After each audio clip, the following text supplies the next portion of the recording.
अस्सलाम वालेकुम, आप देख रहे हैं प्रोग्राम इनसाइट और मैं हूं फवाद खुर्शीद। आज के इनसाइट में हम गुफ्तगू करेंगे पाकिस्तान के जो सियासी लैंडस्केप है, वो जो शुगर की रिपोर्ट है, जो बाकी जो अब कार्रवाइयाँ शुरू हो रही हैं, अपोजिशन का जो रोल है और गवर्नमेंट की परफॉर्मेंस, इसके हवाले से कोरोना की एक थ्रेट पाकिस्तान के साथ मौजूद है, मुसलसल केसेस में भी इजाफा हो रहा है, हमारा रिस्पॉन्स कैसे होगा। आज के इनसाइट पे इन तमाम इश्यूज़ पे गुफ्तगू करेंगे। हमें ज्वाइन करेंगे Mansoor Ali Khan, senior anchor person है।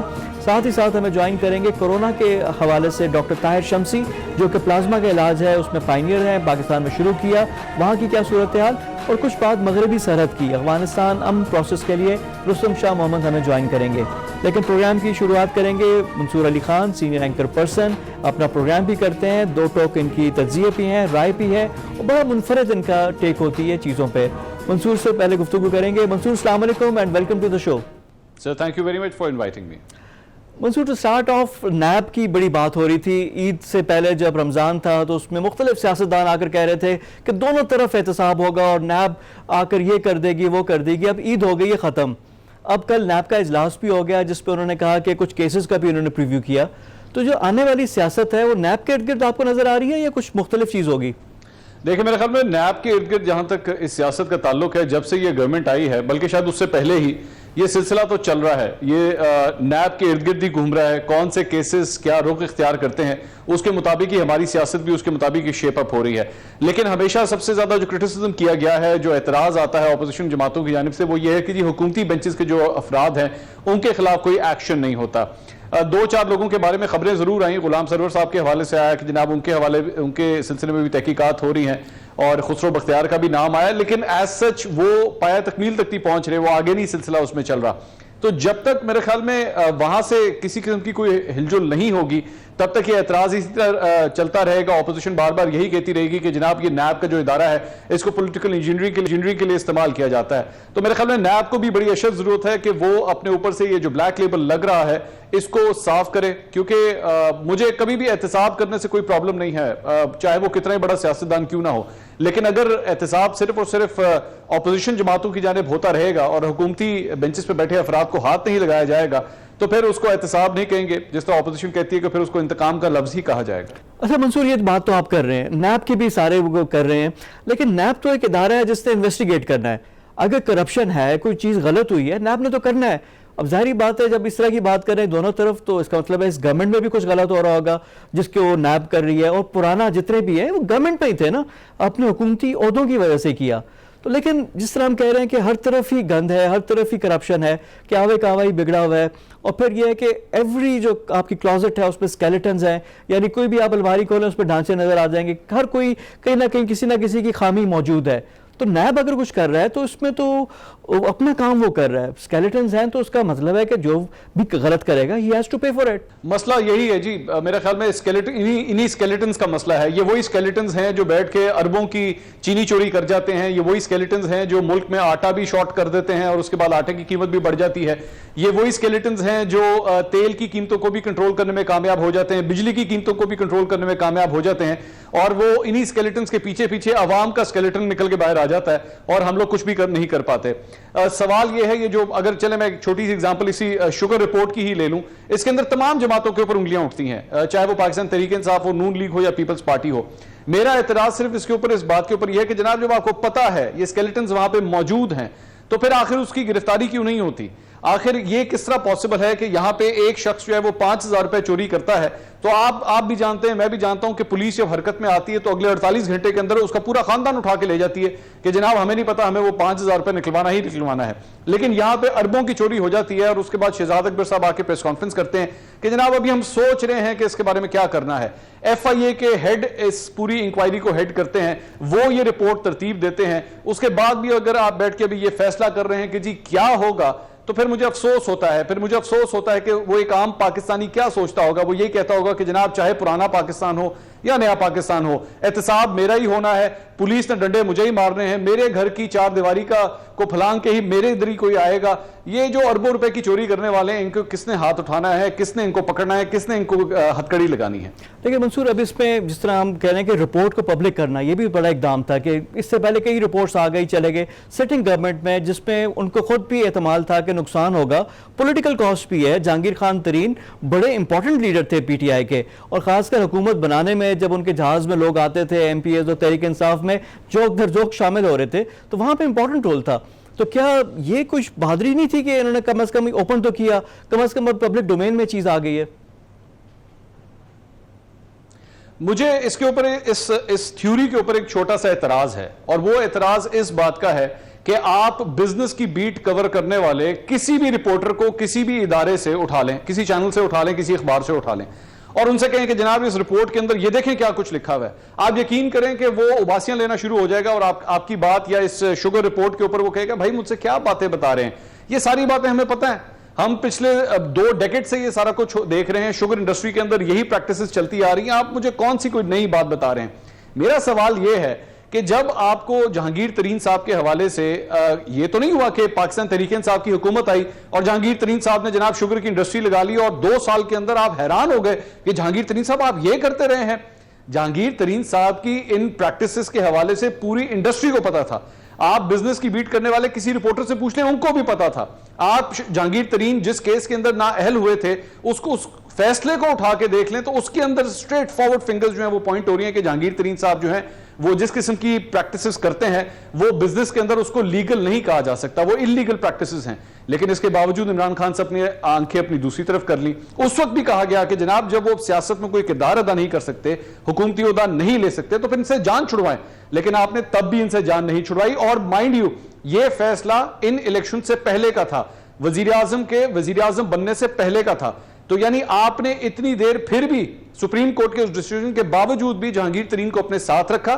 सिर्फ अपने साथ नहीं रखा, हुकूमती पॉलिसियों के अंदर उनको इन्वॉल्व किया। आपने उनको काबीना के अंदर ज़राअत के ऊपर ब्रीफिंग देने के लिए आपने उनको बुलाया। आपने जहांगीर तरीन के साथ एक और सिस्टम बनाने की कोशिश की जिसमें जहांगीर तरीन साहब ने कहा भी कि मेरा आजम खान साहब के साथ जो है मेरी लड़ाई झगड़ा इस बात के ऊपर हो गया था कि हम एक थिंक टैंक बनाने का सोच रहे थे जो हुकूमती उमूर को चलाएगा। आपने एक ऐसे शख्स को वजीर आजम हाउस के अंदर किस तरह आने दिया जबकि सुप्रीम कोर्ट का फैसला कह रहा था कि यह शख्स झूठ बोलता है, ये जिस किस्म की प्रैक्टिस करता है ये दुरुस्त नहीं है। उसके बाद 2 साल के बाद अब आप कहते हैं कि ये देखें ये शुगर रिपोर्ट के अंदर क्या कुछ आ गया। चलें, आ गया, मैं आपको दाद दे देता हूं, मैं आपकी तारीफ कर लेता हूं। 5 मिनट ले लें, 10 मिनट ले लें, 15 मिनट ले लें, जब 5-10 मिनट का स्टैंडिंग ओवेशन खत्म हो जाएगा उसके बाद तो मैं आपसे सवाल करूंगा, जी जनाब अब आपने किया क्या? वो जो गरीबों के पेट के ऊपर लात मारी गई, जो अरबों रुपए चोरी कर लिए गए, डाके डाले गए, वो हम सबको वापस कब मिलेंगे? ये लोग जेल के पीछे कब जाएंगे? मैं 15 मिनट के बाद स्टैंडिंग ओवेशन के बाद ये तो सवाल करने का हक रखता हूं या नहीं रखता? ठीक है जी, आप अपने कप्तान से ये सवाल बिल्कुल आप करें, लेकिन मंसूर अब इसमें लॉजिकल होना क्या चाहिए? नेक्स्ट आप क्या एक्सपेक्ट करते हैं कि हो? क्योंकि अब देखें रिपोर्ट में भी जो आई है, फोरेंसिक्स उसके हो गए हैं रिपोर्ट पे, अब ये नैब की तरफ जाएगी, मजीद इंक्वायरियाँ होंगी, फिर जाहिर बात है आपको डिफेंड भी उनको देना है, अपना डिफेंस का भी राइट देना है आपने, तो ये मामला तो बहुत दूर तक जाता हुआ नजर आ रहा है। सर बात इसी दूर तक जाने की है ना। यहां पे जिस तरह इंसाफ गरीब के साथ होता है उसी तरह इंसाफ अमीर के साथ करना पड़ेगा। ये दूर तक नहीं हो सकता, आप इसको दूर तक नहीं ले जा सकते। आप इसको दूर तक जितना लेके जाएंगे पाकिस्तान तहरीक इंसाफ की हुकूमत के ऊपर उतनी ही उंगलियां उठना शुरू हो जाएंगी। You have to give quick justice over here. आपकी रिपोर्ट जब ये कह रही है, आप मुझे एक बात बताइए, ऑपोजिशन के लोगों की तहकीकात हो रही होती हैं, अभी रेफरेंस फाइल नहीं हुए होते, आप उनको उठा के हवालात के अंदर बंद करते हैं। आप देख कहते हैं जी रेफरेंस बाद में होता रहेगा, हम देख लेंगे, ये बंदा कहीं बाहर ना भाग जाए, बड़ा बाअसर किस्म का शख्स है। जहांगीर तरीन भी अगर इस तरह बाहर भाग गए तो फिर कौन पकड़ेगा उनको? चले जहांगीर तरीन को भी छोड़ दें, आपकी उनसे वैसे भी अब लड़ाई चल रही है, चले मैं उनको छोड़ देता हूं। खुसरो बख्तियार का जो खानदान है, क्या उन्होंने इस सारे मामले के अंदर गेन नहीं किया? हम सबके सामने है। उस्मान बुज़दार साहब जो है वो जाके उस मीटिंग के हवाले से कहते हैं जी मैं भूल गया, मुझे याद ही नहीं है। आप और मैं, हम जिस किस्म के लोग हैं, हमारे को 30,000 रुपए भी ले जाए ना तो हम याद रखते हैं, लिख लेते हैं डायरी के अंदर, यार ये शख्स मुझसे 30,000 रुपए लेके गया है। यहां पे 3 अरब रुपए की सब्सिडी दे दी गई और वजीर आला कहते हैं मुझे तो उस मीटिंग का याद ही नहीं कि उस मीटिंग के अंदर क्या लिखा था। हिज डिफेंस, उस्मान बुजदार का ये डिफेंस के जी मुझे याद नहीं है, ये उतना ही भोंडा मजाक है जितना कतरी खत एक मजाक था इस कौम के साथ कि जनाब वो कतरी खत आ गया और जनाब इन्होंने जो है वो हमें मनी ट्रेल दे दिए, ये उससे कम मजाक नहीं है। लेकिन मुझे अफसोस ये होता है कि जब वो कतरी खत दिया गया था तो पाकिस्तान तहरीक इंसाफ के लोगों ने हर टॉक शो में बैठ के उसका मजाक भी उड़ाया, शरीफ खानदान के ऊपर उंगलियां भी उठाई और बिल्कुल ठीक उठाई, गलत नहीं उठाई, मैं बिल्कुल इस मामले के साथ हूं। लेकिन जनाब जब आपका वजीर आला एक इतनी इंपॉर्टेंट मीटिंग के बारे में भूल जाए कि उसको याद ही नहीं कि ये सब्सिडी अप्रूव करने के लिए मैंने मीटिंग किस तरह की थी, तो फिर माजरत के साथ मजाक तब भी उड़ता है, हंसी तब भी आती है कि कहां है ये नया पाकिस्तान। और इसमें रोल ऑफ अपोजिशन देखें, जिस तरह उस वक्त कतरी में जब खत की बात आई थी, अपोजिशन ने तो भरपूर, जिस तरह आपने टॉक शोज का हवाला दिया, अपोजिशन ने तो सारा उसका नैरेटिव बनाया था, बिल्डअप किया था, ये क्या चीज़ है। तो अभी यहाँ पे अपोजिशन क्यों नहीं नजर आ रही? अपोजिशन किधर है? अभी क्या इतनी अच्छी कारकर्दगी है कि अपोजिशन के पास स्पेस नहीं है? अपोजिशन का क्या रोल, और आप क्या सेटिस्फाइड हैं जो अपोजिशन पीएमएलएन हो गई, पीपल्स पार्टी चले सिंध में गवर्नमेंट में भी है, पीएमएलएन के पास तो कुछ भी नहीं है, हम ऑल आउट गन्स ब्लेजिंग, लेकिन वो बिल्कुल एक पुरस्कार सी बस टीवी टॉक शोज में हल्की फुल्की मौसीकी है। वजह क्या है इसकी? फवाद साहब, इस शुगर रिपोर्ट के अंदर ना आप एक समझ लीजिए कि एक हॉकी का ग्राउंड है और सलीमुल्लाह कलीमुल्लाह के दरमियान ना एक गेंद लेफ्ट से राइट जा रहा है और उस गेंद का नाम ना पब्लिक है।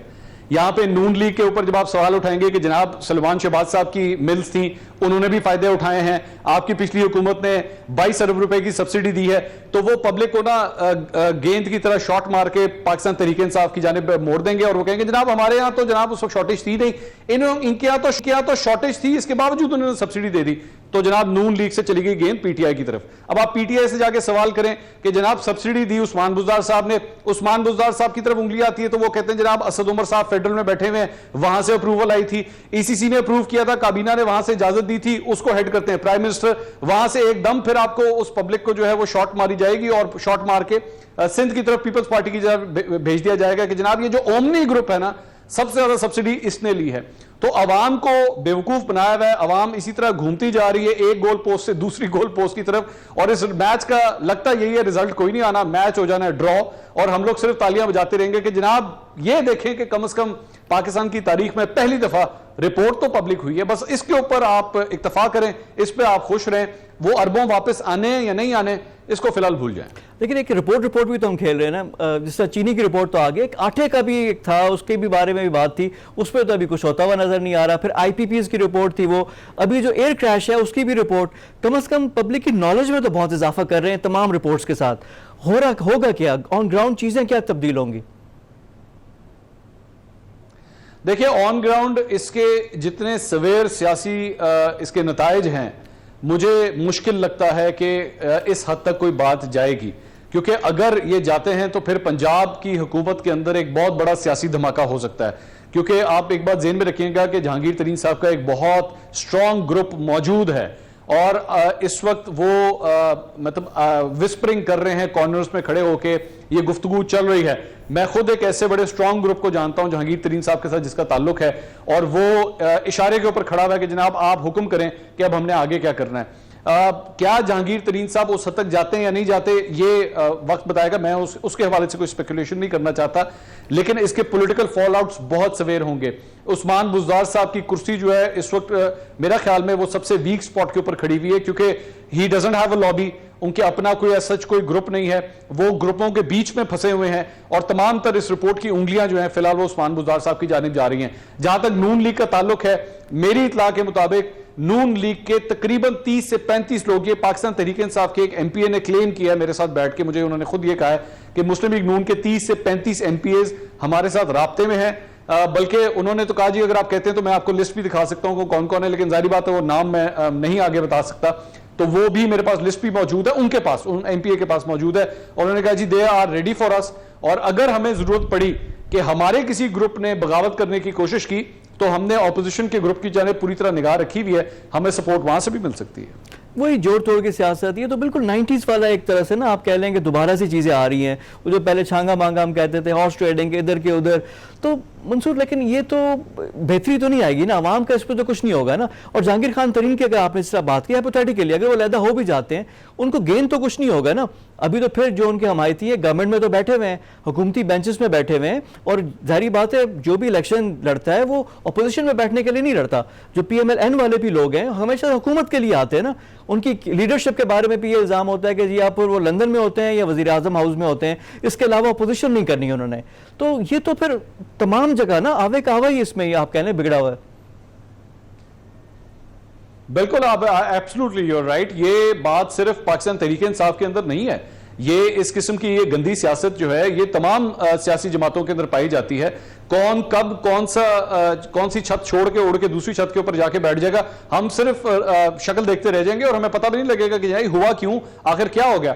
मैं मिसाल दे देता हूं आपकी, नून लीग की चले में आपने बात की, नून लीग के अंदर आजकल अंदर अच्छी खासी नाराजगियां चल रही हैं। नाराजगियां इस सिलसिले में चल रही हैं कि कम से कम 2 बड़े सियासी लीडर हैं जिनकी आपस में बोलचाल तक बंद हो चुकी है, आपस में वो आपस में गुफ्तगू भी नहीं कर रहे, आपस में एक कमरे में भी अगर बैठे होते हैं तो आपस में एक दूसरे से बातचीत भी नहीं कर रहे। और मैं चौधरी निसार साहब और ख्वाजा आसिफ साहब की बात नहीं कर रहा, 2 कोई और सियासी लीडर हैं। कल इस सिलसिले में जो यौम तकबीर की जो एक तकरीब मुनक्किद की गई थी, मरियम नवाज शरीफ उसके अंदर नहीं आई, जब वहां पे सारी लीडरशिप मौजूद थी। तो क्या वजह थी कि आपका अपना फंक्शन है, आपकी अपनी पार्टी का फंक्शन है, और आप जिस दिन के हवाले से कहते हैं कि जनाब नवाज शरीफ साहब की वजह से हुआ है, तो नवाज शरीफ साहब की साहबजादी खुद वहां पे मौजूद नहीं है। शहबाज शरीफ साहब चले, ठीक है वो तो क्वारंटीन के अंदर हैं, उन्होंने वीडियो लिंक के जरिए खिताब किया, but where is Maryam Nawaz शरीफ।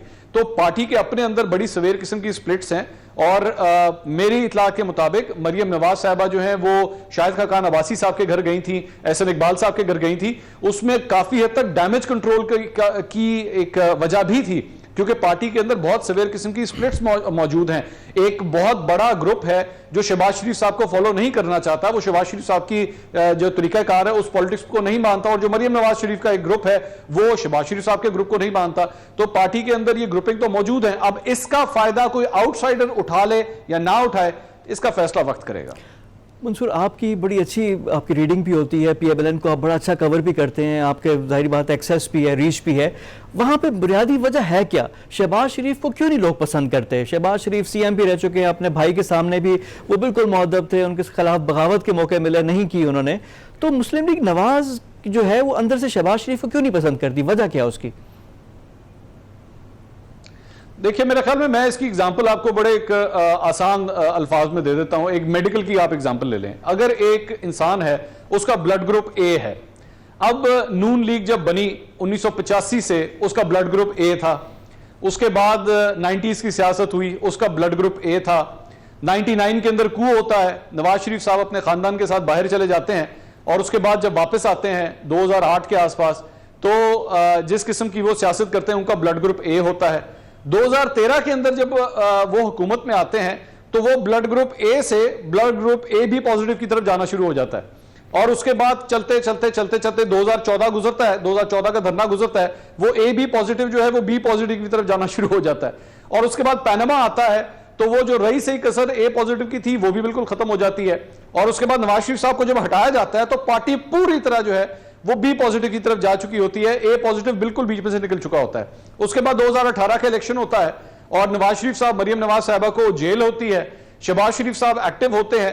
अब वो पार्टी जो पूरी तरह B पॉजिटिव हो चुकी हुई थी, शहबाज शरीफ साहब उसको दोबारा A पॉजिटिव की तरफ ले जाने की पूरी तरह कोशिश करते हैं, और इस दौरान अब क्या हो रहा है कि इस पूरे मरीज के अंदर A पॉजिटिव और B पॉजिटिव की आपस में जंग शुरू हो चुकी है कि इस मरीज को दरअसल में ब्लड ग्रुप लगना कौन सा है। तो जिस डॉक्टर की बुनियाद के ऊपर उसके नुस्खे के मुताबिक अस्पताल के अंदर किसी मरीज के साथ जब ये खिलवाड़ हो रहा हो कि कभी आप उसको खून की एक बोतल A पॉजिटिव की लगाएं, फिर उसको एक खून की बोतल B पॉजिटिव की लगाएं, तो मेरे ख्याल में जो मरीज है वो ICU के अंदर ही जाएगा, उससे फिर आप सेहतयाब होने की तो किसी किस्म की उम्मीद मत रखें। यानी कंफ्यूजन ही कंफ्यूजन, और जारी बात है कि आइडेंटिटी क्राइसिस। लेकिन मंसूर, ब्लड ग्रुप तो चेंज नहीं होता, जो आपका एक दफा पैदा हो गए ना आपका वही होता है, जब पूरा खून निकाल कर दोबारा किया जाए वही है। यानी B पॉजिटिव, उनके ख्याल था कि वो B पॉजिटिव हैं तो वो A पॉजिटिव ही। तो जब असल में ये भी तो एक है ना कि आपकी आइडियोलॉजी, आपकी परवरिश, आपको एक तरह आप समझना कुछ और शुरू हो जाए, तो उसका भी एक खमियाजा थोड़ा सा भुगतना पड़ रहा है। लेकिन क्या ये इन द लॉन्गर रन, अभी देखें जिस एज के हिस्से में नवाज शरीफ साहब हैं, शहबाज शरीफ साहब हैं, अब लोग फ्यूचर की भी बातें कर रहे हैं। अब पार्टी का फ्यूचर, क्या मरियम हमजा की तरफ से भी वो चैलेंज आएगा, जो ऊपर की दरार है नीचे भी आएगी, क्या मरियम इतनी स्ट्रांग हो सकती हैं 5 साल 10 साल डाउन द रोड कि वो पूरी पार्टी को लेकर आए, एक सीरियस थ्रेट बन सकती हैं और गवर्नमेंट में आने के लिए क्या एक पॉसिबिलिटी हो सकती है? देखिए, मेरे ख्याल में मैं इस सिलसिले में तो कुछ स्पेकुलेट ही करना चाहता कि मरियम नवाज का आगे जाके सियासी मुस्तकबिल क्या होगा, लेकिन ये जो बात थी ना कि अगर एक बच्चा जब पैदा ही ए पॉजिटिव ब्लड ग्रुप के साथ हुआ है तो तब से लेकर 1985 से लेकर 2018 तक इस पूरे अरसे के अंदर आपने जितने एमएनएज एमपीएस की जो एक पूरी लाइनअप था ना, जिनको आपने पार्टी के अंदर शामिल किया, वो भी सारे ज्यादातर ए पॉजिटिव के ही थे, वो बी पॉजिटिव के नहीं थे। अब आप जब अगर उनको भी कोशिश करेंगे, मतलब मैं आपको छोटी सी एग्जांपल देता हूं कि कई ऐसे इनके एमएनएज एमपीज हैं जो कैमरे के आगे तो नहीं बोलते, लेकिन कैमरे के पीछे जब हमसे एक निजी महफिल में बैठे होते हैं तो वो कहते हैं कि जनाब साढ़े को जरा कुछ करवाने की कोशिश करो, साढ़े को नहीं होना, हम ये कर ही नहीं सकते। अगर आप ये समझ रहे हैं कि हमारा जो हल्के का वोटर है वो निकलेगा और जाके सड़कों के ऊपर जो है वो पुलिस को कन्फ्रंट करना शुरू कर देगा, तो हम ये नहीं कर सकते। आप हमसे गलतफहमी लगा रहे हैं, हम ये सर्वाइव नहीं कर सकेंगे। तो आपके डीएनए के अंदर एक चीज ही रही है। अब उसके बाद चाहे मरियम नवाज हो, चाहे हमजा शहबाज हो, या खुद नवाज शरीफ क्यों ना हो, आप अगर अपने वोटर को डे 1 से कभी इस लाइन के ऊपर लगा ही नहीं सके कि वो ये काम कर सके, तो माजरत के साथ आप सक्सेसफुल नहीं हो सकते। और मरियम नवाज की जो खामोशी है, मेरे ख्याल में वो भी एक बहुत बड़ी इंडिकेशन है कि शायद उनको भी इस बात की समझ आ गई है कि पार्टी का ब्लड ग्रुप ए ही है और ये ए के ऊपर ही सेहतियाब होगा। अगर होगा कभी, इसको मैं अगर बी बनाने की कोशिश करूंगी तो चलेगी नहीं पार्टी। अच्छा, अब आ जाते हैं फाइनल, तो रैप अप भी करते हैं कि पंजाब में भी दोबारा से चेंजेस, तब्दीलियों की बातें हो रही हैं कि जी वजीर भी चेंज होंगे, दोबारा ब्यूरोक्रेसी भी चेंज होगी, मॉडल 2-3 दफ़ा आ चुके हैं ऊपर वाली चेंज के अलावा, क्योंकि वो तो इमरान ने कहा है कि उधर तो कुछ नहीं होना। तो पंजाब की तब्दीली, फिर क्या ये चीज़ चीनी रिपोर्ट के बाद जब बाकी चीज़ें होंगी, मरकज़ में भी आप देख रहे हैं कि फील्डिंग ज़रा चेंज होगी, कुछ लोग आगे होंगे, लेफ्ट राइट होंगे, कुछ लोगों को रेस्ट करा दिया जाएगा, क्योंकि इसका कॉन्टेक्स्ट आप देखें कि जो मुशीर हैं उनके खिलाफ भी आ रहा है कि जितने भी एडवाइजर्स हैं वो भी अपनी टैक्स डिक्लेरेशन करेंगे, अपने एसेट्स बताएंगे। थोड़ा सा जो elected members versus non elected, ये चीज़ भी आ रही है। इन सारी शिज़म्स के बाद कुछ तब्दीली आएगी कुछ लोगों के पर्सनल और फेसेस में? देखिए, मेरे ख्याल में जहां तक ये मामले खुसूसी और मुशीरों की बात है ना, प्राइम मिनिस्टर इमरान खान साहब इन लोगों पे बहुत ज्यादा डिपेंड करते हैं और ये भी हकीकत है कि फेडरल कैबिनेट के अंदर उनका जो झुकाव है वो इनकी तरफ ज्यादा है रादर देन के इलेक्टेड मेंबर्स की जानिब। तो उसमें जहां तक एसेट्स डिक्लेयर करने वाली बात है, there is nothing wrong in that. मेरा नहीं ख्याल कि इसका मतलब है कि जनाब कोई इनके ऊपर कोई बहुत कड़ा वक्त आने लगा है, वो डिक्लेयर कर देंगे, उसमें ऐसी कौन सी बात है, डिक्लेयर करने में क्या इशू है। लेकिन सवाल यह है कि जो हुकूमत के उमूर हैं, रोजाना के जो उमूर हैं, वो कौन चलाएगा? लेकिन वो शहजाद अकबर साहब चलाएंगे, वो जुल्फी बुखारी चलाएंगे, वो बाबर अवान चलाएंगे, ज्यादातर तो उन्हीं के हाथ में सब कुछ। लेकिन जब डिक्लेयर हो जाएंगी ना चीजें, तो फिर सवालात बहुत उठना शुरू हो जाएंगे, कॉन्फ्लिक्ट ऑफ इंटरेस्ट की बातें आएंगी कि जो पेट्रोलियम के मुशीर हैं उनकी अपने कोई है, बिजली के मुआहदे हैं तो अपना चीजें, बहुत ज्यादा सवाल आ जाएंगे ना। अभी भी चहमगोइयां तो यही हो रही है ना कि बिल्ली को आपने दूध की हिफाजत पे बिठाया हुआ है, तो चीजें ओपन आ जाएंगी, तो क्या उससे कुछ तब्दीली नहीं आएगी या प्रेशर ज्यादा नहीं आ जाएगा? अच्छा, मैं बड़ा हैरान होता हूं इस बात के ऊपर कि हम ये अज्यूम कर रहे हैं कि जनाब जैसी वो डिक्लेरेशन होगी तो कॉन्फ्लिक्ट ऑफ इंटरेस्ट की जो शिक है वो एकदम एक्टिवेट हो जाएगी और हम कहेंगे ओए ये क्या हुआ, ये कोई नया मतलब हमें इंकशाफ होगा कि जनाब नदीम बाबर साहब अगर जिस पोजीशन के ऊपर बैठे हुए हैं वो कॉन्फ्लिक्ट ऑफ इंटरेस्ट बनता है, खुसरो बख्तियार जब फूड सिक्योरिटी के ऊपर थे तो वो कॉन्फ्लिक्ट ऑफ इंटरेस्ट बनता था, अलीम खान साहब जो है वो जिस किस्म की उनकी पास हिस्ट्री रही है और जो एक्विजिशन उनके ऊपर हैं, आपने वो महकमा भी इस वक्त उनको दिया हुआ है, क्या वो एक सही जगह पे अपने बैठे हुए हैं? इस तरह तो बहुत से लोग हैं जिनके ऊपर उंगलियां उठ रही हैं, लेकिन क्वेश्चन इज कि क्या इमरान खान साहब उन उठने वाली उंगलियों के ऊपर कभी एतराज करते रहे हैं? कभी उन्होंने एक्चुअली उस पर एक्शन लिया है? फिरदौस आशिक अवान साहिबा जो हैं वो, उनको जिस तरह जब हटाया गया था उससे बहुत पहले से बार बार उनको उनकी अपनी पार्टी के अंदर से ये मैसेज जाता था कि जनाब ये जो आपने अपॉइंटमेंट की है बहुत गलत अपॉइंटमेंट है, ये पाकिस्तान तहरीक इंसाफ का फेस है ही नहीं। लेकिन इमरान खान साहब उसको बर्दाश्त करते रहे जब तक जिस दिन फिरदौस आशिक अवान साहिबा का आजम खान साहब के साथ एक डायरेक्ट कन्फ्रंटेशन नहीं हो गई, फिरदौस आशिक अवान वहां पे बैठी रही कि वो किसी ने उनको नहीं हटाया। तो मेरे ख्याल में अगर हम ये ज्यूम कर रहे हैं कि जनाब लोग एतराज करते हैं, लोग उंगलियां उठाते हैं और उसकी वजह से इमरान खान साहब प्रेशर में आगे किसी को हटा देंगे, तो मुझे तो ऐसा अभी तक कोई ऐसा शख्स नजर नहीं आ रहा कि पब्लिक की डिमांड के ऊपर या लोगों के कहने पर या मीडिया के पिन पॉइंट करने के ऊपर इमरान खान साहब ने किसी को हटाया। चले, लेकिन फाइनल आपका वर्ड के इसी तरह सब चलता रहेगा या कुछ चीज तब्दील होने वाली है? Something has to give. मेरा ख्याल में दो बहुत बड़े इस वक्त स्पीड ब्रेकर्स इमरान खान साहब के सामने हैं। एक ये जो शुगर रिपोर्ट है, इसके ऊपर क्या एक्शन होता है। एवरी पासिंग डे जितनी देर ये एक्शन डिले होता जाएगा, मेरे ख्याल में हुकूमत के लिए उतनी ही बड़ी एम्बैरेसमेंट ये रिपोर्ट साबित होती रहेगी। और दूसरा जो बहुत बड़ा एक रोड ब्लॉक सामने आ रहा है, वो कोरोना के हवाले से आ रहा है। कोरोना के हवाले से जिस तरह ये तादाद बढ़ती जा रही है और जो डेथ के जो नंबर्स हैं वो इंक्रीज होते जा रहे हैं। अभी कल ही highest number of cases report हुए हैं सिर्फ एक दिन के अंदर। ये नंबर्स अगर स्वेल करते रहे और हम सिर्फ बार बार ये कहते रहे कि नहीं जनाब इस कोरोना के हमने लॉकडाउन को मजीद नरम करना है, मजीद नरम करना है, आई थिंक ये एक टिकिंग टाइम बॉम्ब है जो अगर वाकई खुदा न खास्ता, मेरी दुआ है कि क्योंकि इसमें सिर्फ इमरान खान साहब का नुकसान नहीं है, हमारी अवाम का नुकसान है, हमारी अवाम की जानों का बहुत बड़ा नुकसान हो सकता है। तो ये ना हो और इमरान खान साहब इसमें से कामयाबी से निकल जाएं, क्योंकि अगर इमरान खान साहब कामयाब हुए तो इसका मतलब है पब्लिक कामयाब होगी। लेकिन मेरा ख्याल में ये दो बड़े रोड ब्लॉक्स हैं और इसको अबूर करना इमरान खान साहब के लिए बहुत जरूरी है। बहुत शुक्रिया। मंसूर अली खान हमारे साथ मौजूद थे, senior anchor person Mansoor Ali Khan, और as usual is candid self और अपना भरपूर उन्होंने तजिया भी दिया और बात भी की। प्रोग्राम में वक्त हो गया एक ब्रेक का। ब्रेक के बाद आकर गुफ्तगू का सिलसिला जारी रखेंगे। Stay with us. ब्रेक के बाद प्रोग्राम में दोबारा खुश आमदीद। कोरोना के केसेस पाकिस्तान में ख़त्म नहीं हो रहे। एक तरह से जनरल एपैथी आ गई है, लोग कह रहे हैं कि जी अब हमने इसके साथ रहना है। गवर्नमेंट के लेवल पे भी डिसाइड हो गया था कि पाकिस्तान लॉकडाउन का मुतामिल नहीं हो सकता, हमने इकॉनमी भी चलानी है, प्लस ईद का सीज़न था। लेकिन जो बेहतियाती है इसकी क्या कॉस्ट हमें बेयर करना पड़ेगी। अब कोरोना के केसेस में एक दफ़ा फिर इजाफा है। जहाँ पे ये चीज़ इजाफे की आ रही है तो एक सेगमेंट ऐसा है जो कि डिनाइल मोड में है कि जी कोरोना साजिश है। पहले जो लोग डर रहे थे अब कह रहे हैं हमने कोई एहतियात नहीं करनी। अब मीडिया में हम लोग जाते हैं, लोगों से बात करते हैं, कुछ लोग एहतियात कर रहे हैं लेकिन कुछ लोगों ने एहतियात का दामन हाथ से छोड़ दिया और बिजनेस एज यूजुअल वापस आ गया है। ये सारी सूरत हाल पे गुफ्तगू करेंगे। हमें ज्वाइन करेंगे डॉक्टर ताहिर शमसी। पाकिस्तान में प्लाज्मा का जो इलाज, जो कोरोना के सोल्यूशन की बात हो रही थी, डॉक्टर शमसी ने सबसे पहले की थी। अब ये कितना बड़ा चैलेंज होता रहा है।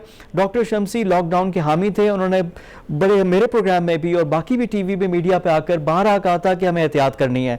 अब हमने वो नहीं की। अब ये क्या सूरत हाल हो सकती है, इस पर गुफ्तगू करेंगे। डॉक्टर शमसी हमें ज्वाइन कर रहे हैं। डॉक्टर ताहिर शमसी, अस्सलाम वालेकुम and welcome to the show. जी वालेकुम अस्सलाम। बहुत शुक्रिया आपका मुझे अपने प्रोग्राम में बुलाने के लिए। डॉक्टर साहब, आपने मेरे प्रोग्राम में पहले भी आकर बात की थी कि हमें एहतियात करनी है, जो लॉकडाउन है हमें नहीं खोलना चाहिए और जितने भी प्रिकॉशंस हैं, SOPs हैं, जो भी ज़ाब्ता कार है हमें फॉलो करना चाहिए। वो अब नहीं हुआ पाकिस्तान में। ईद भी हो गई है, अब केसेस दोबारा से बढ़ना शुरू हो गए हैं। तो ये कितना खतरनाक ये सूरत हाल हो सकती है? अगर आप ये बताइए कि जब गंदम की फसल बोने का वक्त होता है तो हम गंदम बोते हैं ना, तो काटते क्या है? गंदम काटते। कभी ऐसा तो नहीं हुआ कि गंदम बोई हो हमने और उस साल आम की फसल निकल आई हो उस गंदम के बीच में से। तो जो हमने बोया इस कोरोना के सिलसिले में बहैसियत कौम, वो अब फसल पककर तैयार हो रही है। हमने जितनी बेहतियाती की, जितना हमने मजाक समझा, जितना हमने अपनी हुकूमती इदारों की जो अपीलें चल रही थी कि हमने एहतियात करनी है, हमें सोशल डिस्टेंसिंग करनी है, उसको एक मजाक बना के रख लिया। हम लोगों ने खुद ही किया ना। तो अब जो तादाद आपको नजर आ रही है ये शायद 10 to 20% है टोटल नंबर्स किया। इस वक्त अब जो सूरत हाल मैं आपको अगर बताऊं, एक तो वो नंबर्स हैं जो हुकूमत दे रही है, जो 7,000, 8,000, 10,000 टेस्ट करने के बाद बता देते हैं 2,000 पूरे पाकिस्तान में आए। यहाँ पर उस नंबर को टेस्ट करने की कोशिश ही नहीं की गई जितनी आपकी कैपेसिटी है। अगर 30,000 की कैपेसिटी है आपकी, 30,000 टेस्ट आप अगर करें, इस वक्त जो पॉजिटिव रेट आ रहा है वो 24% और 25% का आ रहा है। तो 30,000 में से कम भी 8,000, 9,000 लोग जो हैं वो अगर 30,000 टेस्ट करेंगे तो 8,000 अफराद में निकलेगा कोरोना। और इसके अलावा इससे भी खतरनाक आपको चीज बताऊं कि इस वक्त बज़ाहिर जो लोग हम इस वक्त सड़कों पे घूमते फिरते नजर आ रहे हैं जिनको कोई शिकायत कोरोना की नहीं है, जब प्लाज्मा जमा करने की ड्राइव के दौरान हमने आम लोगों को टेस्ट करने का फैसला किया कि उनमें से अनजाने में कितने लोग कोरोना हुआ और उनको पता भी नहीं चला और वो उससे सेहतियाब भी हो गए और एंटीबॉडीज भी बना ली। 20% अफराद आपके माशरे में इस वक्त ऐसे घूम रहे हैं जिनके अंदर कोरोना की एंटीबॉडीज बन चुकी है, यानी उनको हुआ और वो ठीक भी हो गए। ये ठीक भी हो गया, पता ही नहीं चला हुआ क्या है उसको।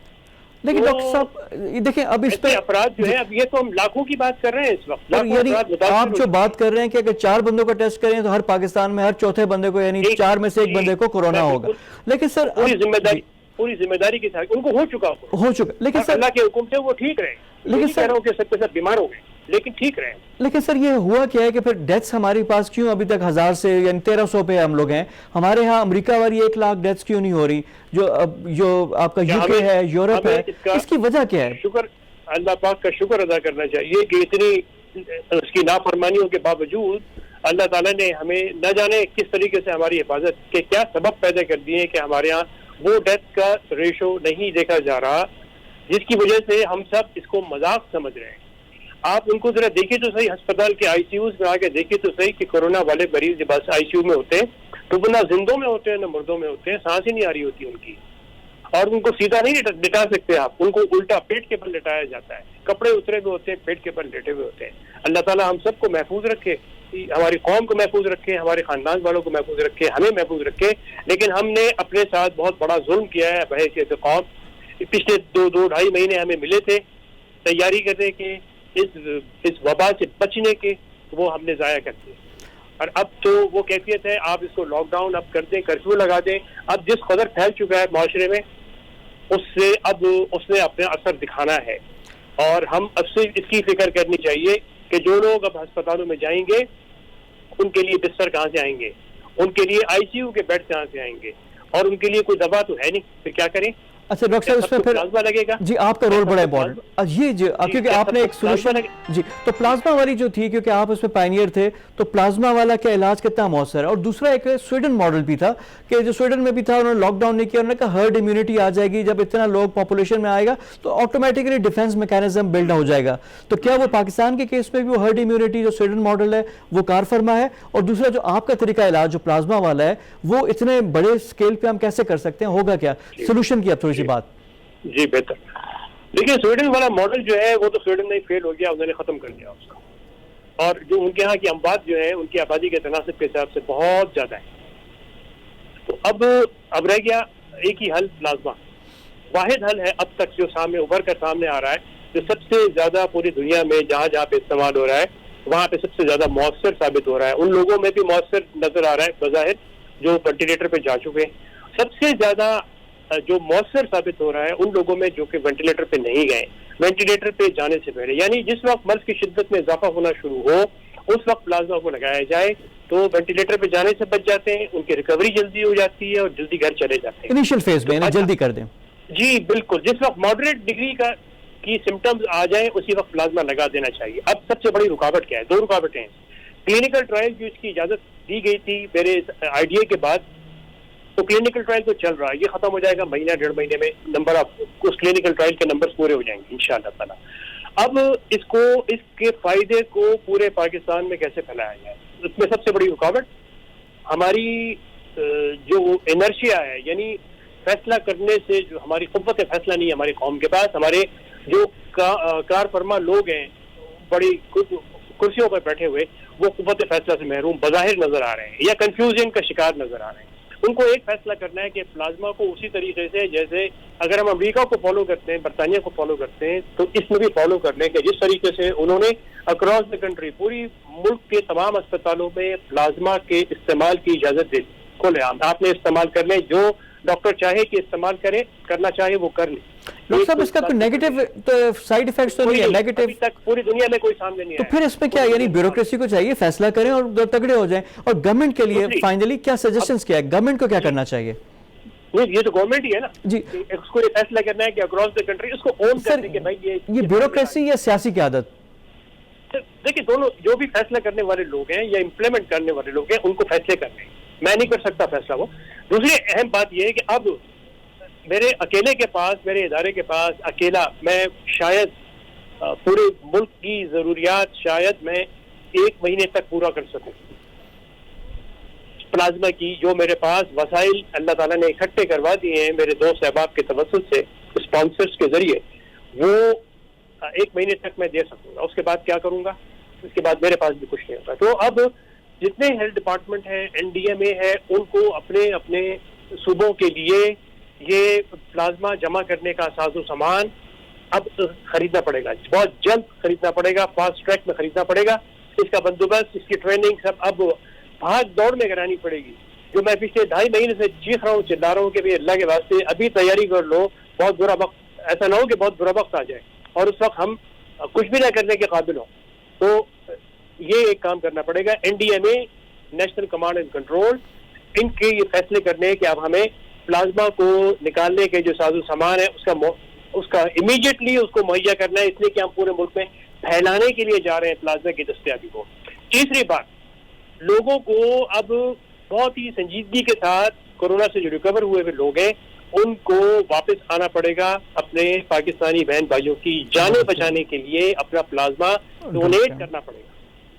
अगर हम प्लाज्मा डोनेट करने के लिए आगे नहीं बढ़ेंगे तो यहाँ पे जो अमवात की शरह होगी शायद अमेरिका से भी ज्यादा होगी। जी डॉक्टर साहब, बहुत ज़रूरी आपने जो आखिर में बात की है कि जो लोग, क्योंकि पाकिस्तान में सेहतयाबी की भी टॉप 20 की लिस्ट में हम आ गए थे, अभी भी 22,000 से ज़्यादा लोग हैं जो रिकवर हो चुके हैं, तो they should come in numbers. और जिस तरह आपने कहा कि आम लोगों को टेस्ट किया है जिनको कोरोना होकर ठीक हो गया, एंटीबॉडीज अगर डेवलप हो गई हैं, दे शुड कम। आपने 2 हफ्ते का मेरे प्रोग्राम में पहले आकर कहा था कि 2 हफ्ते के बाद इज आइडियल टाइम कि आकर अपना वो प्लाज्मा दें और डोनेट करें। जी बिल्कुल, बिल्कुल ऐसे ही।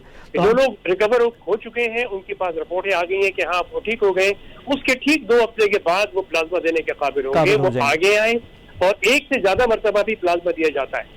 जी, और आपने कहा था कि जी एक बंदे से कम आप 7-8 बंदों को आप दे सकते हैं प्लाज्मा, एक बंदे को। जी, हर हफ्ते आए, प्लाज्मा दें। एक दफा के प्लाज्मा से 2 अफराद के लिए की जाने बचाने के लिए प्लाज्मा दिया जा सकेगा आपको। तो अगर किसी ने 4 दफा प्लाज्मा डोनेट कर दिया तो 8 लोगों को प्लाज्मा मिल जाएगा। जी, 8 लोगों की जानें बच जाएंगी। बहुत शुक्रिया आपका। शम्सी हमारे साथ मौजूद थे, उनका ये कहना था कि गवर्नमेंट को भी फैसला करना है, जो मॉडल है उसको रेप्लिकेट करना है हर सूबे में, हर जगह पे हो, क्योंकि डॉक्टर साहब ने कहा उनके पास कैपेसिटी महीने की है। और गवर्नमेंट खुदारा जल्द से जल्द फैसले करे और टाइमली डिसीजन है। स्टेशन टाइम सेव्स 9, जो एनर्जी है उसको तोड़ना होगा। हाईएस्ट लेवल पे कोऑर्डिनेशन हो रही है, तो इस मामले को भी हमें लेना चाहेगा। वाहिद जो इलाज अभी सामने आ रहा है वो प्लाज्मा ही है, और डॉक्टर साहब उसमें अपना रोल भी प्ले कर रहे हैं, और जो मॉडल है इसको रेप्लिकेट करें हम थ्रू आउट। प्रोग्राम में वक्त हो गया एक ब्रेक का। ब्रेक के बाद आकर गुफ्तगू का सिलसिला जारी रखेंगे। Stay with us. ब्रेक के बाद प्रोग्राम में दोबारा खुश आमदीद। प्रोग्राम के इस हिस्से में हम अपने पड़ोस में होने वाली इंतहाई इंपॉर्टेंट डेवलपमेंट पर बात करेंगे, और वो है मगरबी सरहद पे। अफगानिस्तान और अमेरिका के माबैन मुआहिदा हुआ था फरवरी में, जिसमें अमरीकी अफवाज का इनखला था अफगानिस्तान से, और यह मुकम्मल होना था मई 2021 तक। लेकिन इस सारे मरहले में तेज़ी आ गई, कोरोना भी आ गया। पहले मामला रुक गए थे, लेकिन अब कोरोना की वजह से भी दोबारा से ये चीज़ें शुरू हो गई हैं। अब जिस तरह के एस्टिमेट्स आ रहे हैं उसमें ये पता चल रहा है कि डोनाल्ड ट्रंप चाहते हैं कि नवंबर 2020, यानी जो मुआहिदा है उससे तकरीबन 6-7 महीने पहले से ही अमरीकी अफवाज का इनखला हो जाए और बड़ी तादाद में वापस चले जाएं, क्योंकि अमरीकी इंतखाबात में डोनाल्ड ट्रंप चाहते हैं कि वो ये क्लेम कर सके कि अफगानिस्तान से अमरीकी अफवाज को वापस लेकर आ गए हैं। अफगानिस्तान में अमन पाकिस्तान के लिए इंतहाई ज़रूरी है। पाकिस्तान में जो बहुत मुश्किल टाइम गुजरा पिछले 10-15 साल, 2 तकरीबन अशरे हमारे मुश्किल गुजरे, वो अफगानिस्तान में बेअमनी की वजह से हुए। दहशतगर्दी की एक लहर थी जो पाकिस्तान में आई, और पाकिस्तान ने ना सिर्फ इंसानी जानों का ज़िया उसमें हुआ, बल्कि हमारा मुआशी नुकसान भी हुआ है। अफगानिस्तान में अमन पाकिस्तान के लिए इंतहाई ज़रूरी है। इस मौके पर जब अमरीकी अफवाज का इनखला हो रहा है तो अफगानिस्तान में एक कमज़ोर हुकूमत है, इत्तेहादी हुकूमत है अशरफ गनी की। पहले उसमें टर्न आउट जो इलेक्शन हुए थे इंतहाई कम था। अब तालिबान भी एक रियलिटी है और अफगानिस्तान गवर्नमेंट भी है। इस सारी सूरत हाल में होगा क्या, इन तमाम अमूर पर गुफ्तगू करने के लिए हमें ज्वाइन करेंगे रुस्तम शाह मोहम्मद साहब, सीनियर ब्यूरोक्रेट भी रह चुके हैं, सफ़ीर हैं साबिक, और अफगानिस्तान अमूर के भी माहिर हैं। उनसे गुफ्तगू करते हैं। रुस्तम शाह साहब, अस्सलाम वालेकुम and welcome to the show. वालेकुम सलाम, थैंक यू सो मच। साहब, सबसे पहले तो ये जो अमरीकी अफवाज का इनखला है, ये अब लग रहा है कि नवंबर 2020 तक ये कंप्लीट हो जाएगा, क्योंकि अमेरिका के सदारती इंतखाब है। डोनाल्ड ट्रंप चाहते हैं उससे पहले ये आखिरी फौजी पीए वापस चला जाए। तो ये पूरा वैक्यूम जब क्रिएट हो जाएगा अफगानिस्तान में, गवर्नमेंट वीक है वहाँ पे, यानी इत्तेहादी गवर्नमेंट है अशरफ गनी की, जिसमें लेजिटिमेसी नहीं है क्योंकि टर्न आउट बहुत कम था। फिर अफगान तालिबान एक रियलिटी है। तो ये पूरे रीजन के लिए क्या क्या इम्प्लीकेशन है, इसके लिए होगा क्या वहाँ पे? देखिए, ये मुकम्मल इनखला तो शायद नहीं हो सकेगा। कुछ नोशनल फौज वहाँ पे जरूर रखी जाएगी, लेकिन इस वक्त वो एक बहाना कर रहे हैं कि यहाँ कोरोना वायरस है और फौज के लिए खतरा है। लेकिन असल मकसद उनका यही है कि जैसे कि उन्होंने अपने इलेक्शन कैंपेन में कहा था कि मैं अफगानिस्तान से अपनी सारी फौज को वापस बुलाऊंगा, तो इलेक्शन से पहले दूसरे टर्म के लिए जब वो खड़े हो रहे हैं तो अब अमेरिकन अवाम को कुछ पेश करना चाहते हैं, कुछ अचीवमेंट पेश करना चाहते हैं कि मैंने ये कामयाबी हासिल की कि अमेरिका की इतनी लंबी जंग से मैं अपनी फौजों को वापस ले आया। अब इसकी इम्प्लीकेशंस तो बहुत हैं। पहली बात तो ये है कि जब अमेरिकी फौज वहां से चली जाएगी बड़ी तादाद में, तो जो $4 बिलियन अमेरिका इस वक्त दे रहा है फौज के लिए और पुलिस के लिए, उसमें भी कमी आएगी। अगर उसमें कमी आएगी तो अफगान हुकूमत के लिए ये मुश्किल हो जाएगा कि वो इतना बोझ संभाल सके। जो डेवलपमेंटल एक्सपेंडिचर है वो तो एक तरफ रहा, उसके लिए तो कोई पैसा शायद यूरोपियन यूनियन वाले भी नहीं देंगे, अमेरिका भी नहीं देगा। तो ये एक किस्म से अफगान हुकूमत पे, अशरफ गनी की हुकूमत पे एक प्रेशर है कि वो जल्द से जल्द जो अमेरिका का फ्रेमवर्क है उसके अंदर रहते हुए ये रिकन्सिलिएशन की तरफ बढ़ें और तालिबान से बाकायदा मुज़ाकरात करें। लेकिन अशरफ गनी को ये मालूम है कि इन मुज़ाकरात का मकसद जो है अफगानिस्तान में तालिबान की हुकूमत के लिए रास्ता हमवार करना है, और अगर ऐसा हो जाता है तो उनको जो है जाना पड़ेगा। इसलिए इन सारे हालात में वो अपने आप को तनहा पाते हैं। वो कोशिश करेंगे कि किसी रिकन्सिलिएशन के एफर्ट को सैबोटेज किया जाए, उसको ऑब्स्ट्रक्ट किया जाए, उसको रोका जाए, क्योंकि जो कंटिन्यूमेंट ऑफ स्टेटस को है उसके हक में है। वो चाहते हैं कि स्टेटस को रहे।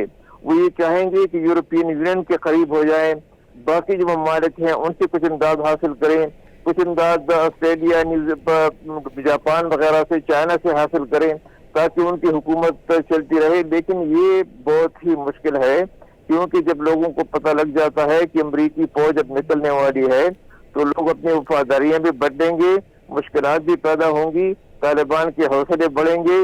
जो अफगान हुकूमत की फौज है उसमें से जो डिजर्शन है वो ज्यादा हो जाएगी। इस वक्त तकरीबन 7-8% लोग छोड़ रहे हैं। शाह साहब, 15-20 जी, ये तो बातें दोबारा वही हो रही है जो रूस के वक्त है। जब रूस ने वापस जब गया था तब भी यही सूरत हाल हो गई थी, कन्फ्यूजन हो गई थी, खित्ते को छोड़ दिया था, खाना जंगी शुरू हो गई थी। तो ये तो फिर दोबारा सिविल वॉर की तरफ नहीं चला जाएगा अफगानिस्तान? और अभी थोड़ी बहुत जो सपोर्ट आ रही है, जो डॉलर्स आ रहे हैं, वो भी खत्म हो जाएगी। इंटरनेशनल कम्युनिटी अमेरिका की वजह से एंगेज्ड है वहाँ पे। ये तो फिर पाकिस्तान के लिए तो बड़ी इंप्लीकेशंस है इसके लिए। सिविल वॉर मुश्किल से होगी। उसकी वजह यह है कि इस वक्त तालिबान के मुकाबले में हुकूमत के सिवा कोई दूसरी पार्टी नहीं है, कोई तंजीम नहीं है, कोई फोर्स नहीं है। दाइश सिर्फ ईस्टर्न अफगानिस्तान तक महदूद है। सिर्फ ये देखा जाएगा कि अमरीकी इनखला के बाद आया अफगान फौज जो है वो रहती है, यानी वो यूनाइटेड रहती है, वो फंक्शनल इफेक्टिव रहती है कि उसमें दरारें पड़ जाएंगी और वो भी तितर बितर हो जाएगी। उसके बाद अगर ऐसा होता है तो तालिबान के लिए काबुल पे एडवांस करना बहुत आसान हो जाएगा। लेकिन लेकिन यहाँ पे मैं इसकी बात नहीं कर रहा दाइश और बाहर के इन्फ्लुएंस। यहाँ पे लोकल जो डिविजन है, पश्तून नॉन पश्तून वाली, शिया सुन्नी वाली डिवाइड है, उज़्बेक ताजिक, वॉर लॉर्ड्स अलग है, मुख्तलिफ इलाकों पे कब्जा है। क्योंकि पश्तून बेल्ट पे तो ठीक है तालिबान पहले भी आ गए थे, लेकिन जो नॉर्दर्न अलायंस बन गया था, इस तरह के दोबारा से डिविजन आ जाएंगी तो अफगानिस्तान तो फिर बैक टू स्क्वायर वन। उस वक्त वॉरलॉर्ड थे, अब वो वॉरलॉर्ड नहीं हैं, उनके पास प्राइवेट फौजें हैं।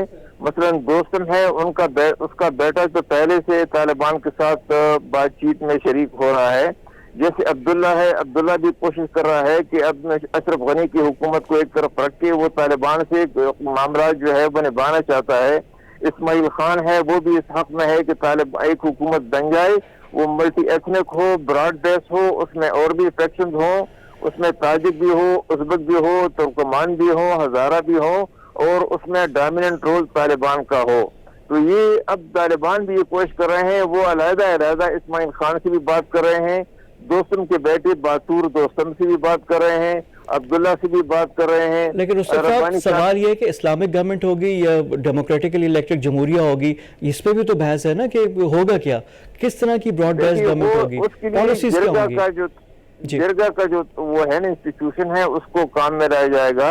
देखिए 2014 में भी चीफ एग्जीक्यूटिव की पोजीशन की कोई गुंजाइश नहीं थी अफगानिस्तान के लोहे दस्तूर जरगा में, में, ठीक। लेकिन एक लोहे जरगा बनाया गया, लोहे जरगा ने वो पोजीशन क्रिएट की, अब भी लोहे जरगा बनाया जाएगा, सोल्यूशन निकल आएगा इसी में से। लेकिन सर अब आ जाते हैं पाकिस्तान के लिए, क्योंकि पहले भी हमने इसका खमियाजा भुगता था, जो पूरी जो जंग थी हमारे घर में आ गई थी और सारा उसका हमने इंसानी जानें भी, हमारी कीमती इंसानी जानें इसमें गई हैं, नुकसान हुआ है, फाइनेंशियल नुकसान हुआ है। अब ये और फिर हमारे दुश्मनों ने भी फ़ायदा उठाया, इंडिया का जो अफगानिस्तान में बढ़ता हुआ असर रसूख था, फिर पाकिस्तानियों के खिलाफ जो एक सेंटिमेंट था जो अफगानिस्तान में आ गया। अब हमें क्या करना चाहिए, और हमें इसमें बेहतरीन में अपना मफाद का भी हमने ख्याल रखना है और अफगानिस्तान में भी हमारा है, तो पाकिस्तान का क्या रोल होना चाहिए? पाकिस्तान को ये देखना है कि जो भी वह हुकूमत बने वो ऐसी हुकूमत हो कोई जो स्टेबिलिटी और पीस डिलीवर करे, ताकि सेंट्रल एशिया के साथ भी रास्ते खुल जाएं और अफगानिस्तान के साथ भी जो है हमारी तजारत, हमारा जो लेन देन है वो भी स्टेबलाइज हो जाए। एक पीसफुल अफगानिस्तान जितना पाकिस्तान के हक में किसी और मुल्क के हक में नहीं होगा, और एक जो जंगज़दा अफगानिस्तान है वो जितना पाकिस्तान के लिए नुकसानदेह होगा किसी और के लिए नहीं होगा। तो और मुल्कों के तो कंसर्न है, पाकिस्तान के स्टेट्स हैं, लिहाजा पाकिस्तान को ये कोशिश करनी चाहिए कि किसी एक दड़े या ग्रुप को सपोर्ट किए बगैर ये कोशिश करे कि वहाँ पे अमन कायम हो जाए, चाहे जो भी हुकूमत बने, अगर वो हुकूमत अमन डिलीवर कर सके तो पाकिस्तान को उसका साथ देना चाहिए। जी बहुत शुक्रिया आपका रुस्तम शाह मोहम्मद साहब हमारे साथ मौजूद थे, साबिक सफ़ीर। इनका कहना है कि पाकिस्तान अफगानिस्तान में स्टेक होल्डर है और जितना अफगानिस्तान का जो अमन है वो पॉजिटिवली पाकिस्तान को इन्फ्लुएंस करेगा, किसी और मुल्क को नहीं कर सकता। और यहाँ पे क्योंकि तजारत की नई राहें खुलेंगी, ना सिर्फ पाकिस्तान अफगानिस्तान का ट्रेड जो एक ज़माने में $2 बिलियन तक पहुँच गया था, तो वो आपस में भी एक है, पीपल टू पीपल कॉन्टैक्ट भी होगा, लेकिन सेंट्रल एशिया उसका भी गेटवे वाया अफगानिस्तान है। तो अफगानिस्तान का अमन पाकिस्तान के लिए बहुत इंपॉर्टेंट। रुस्तम शाह साहब का कहना है कि पाकिस्तान को फेवरेट्स नहीं पिक करने, जो भी गवर्नमेंट आए पाकिस्तान को बातचीत करनी है और आगे अपने रिलेशंस बिल्ड करने हैं। बहुत शुक्रिया आपका रुस्तम शाह साहब हमारे साथ मौजूद थे, रुस्तम शाह मोहम्मद। उनका ये कहना है कि अफगानिस्तान का अमन पाकिस्तान के लिए इंतहाई ज़रूरी है, इससे पीपल टू पीपल कॉन्टैक्ट भी होंगे, अमन का भी आएगा, मुआशी तौर पर भी, इकनॉमिकली भी दोनों के माबैन ट्रेड का पोटेंशियल है। एक ज़माने में $2 बिलियन तक ये गया हुआ था ट्रेड, ना सिर्फ अफगानिस्तान बल्कि ये गेटवे है टूवर्ड्स सेंट्रल एशिया। वहाँ से तवानाई, जो पाइपलाइंस की बात थी, जो ट्रेड होगा सेंट्रल एशिया का, पाकिस्तान के लिए वो भी इंतहाई सूदमंद है, और सबसे बढ़कर अमन। और पाकिस्तान के लिए उनका ये कहना था कि कोई भी फेवरेट्स इस दफ़ा पिक नहीं करने, जो भी गवर्नमेंट आएगी हमें उससे एंगेज करना है और चीज़ें हमने हासिल करनी है। ये तो था आज का प्रोग्राम इनसाइट। कल मजीद मौज़ूआत के साथ आपकी खिदमत में हाजिर होंगे, तब तक के लिए फवाद खुर्शीद को इजाज़त दीजिए। खुदा हाफिज़।